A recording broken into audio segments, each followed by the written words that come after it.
J'espère que vous allez bien en cette période de confinement. Aujourd'hui, je vais vous proposer quelques exercices à effectuer sur le travail d'Osotogari en Tendu Korechu. Je rappelle, le Tendu Korechu est une manière de faire du judo seul. Pour cela, vous allez devoir vous munir d'un balai que vous trouverez à la maison tout simplement, ainsi que du scotch. Vous allez comprendre pourquoi tout de suite. Regardez, j'ai effectué tout de suite un marquage au sol. Donc c'est une croix à peu près 1 mètre de longueur. Vous prenez à peu près la même chose sur la largeur. Il me faut 4 carrés, d'accord? Je vais vous énumérer donc tous les exercices à faire. Surtout après, n'hésitez pas à nous renvoyer un message pour plus d'informations, plus d'exercices si vous le souhaitez. Une petite vidéo pour voir ce que vous avez réussi à réaliser, qu'on mettra sur le Facebook du club pour montrer à tout le monde que nous travaillons toujours même en cette période de confinement. Alors, on va commencer, donc je vais vous laisser le temps de faire votre petite croix. Une fois qu'elle sera faite, on va commencer donc tout simplement, ça va être juste un travail sur les jambes de déplacement. Vous avez vu, je suis dans le premier petit carré, mon partenaire est en face, et donc l'idée c'est de venir me décaler et de venir avancer. Je reviens en arrière et je recommence. Je viens me décaler et je viens avancer.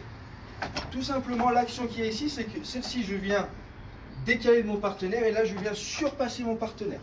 Donc une fois qu'on l'a effectué à droite, on se met ici sur le carré qui est à gauche, on se décale et on recommence. D'accord? Une dizaine de fois à peu près pour chaque séance. Ensuite, vous allez pouvoir effectuer donc avec le balai qui sera juste ici, qui va tout simplement nous servir pour le fauchage. Donc on vient décaler notre balai juste là et on effectue le même travail. On vient ici et on revient.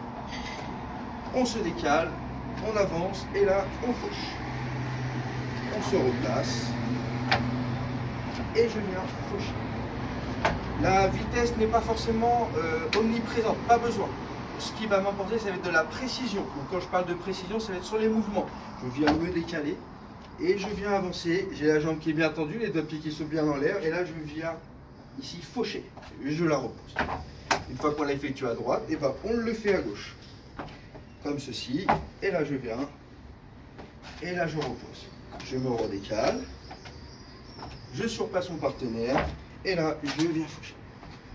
On le fait à peu près une dizaine de fois de chaque côté. Une fois que ça c'est terminé, on oublie du coup le marquage au sol et on va travailler uniquement avec le balai pour les déplacements.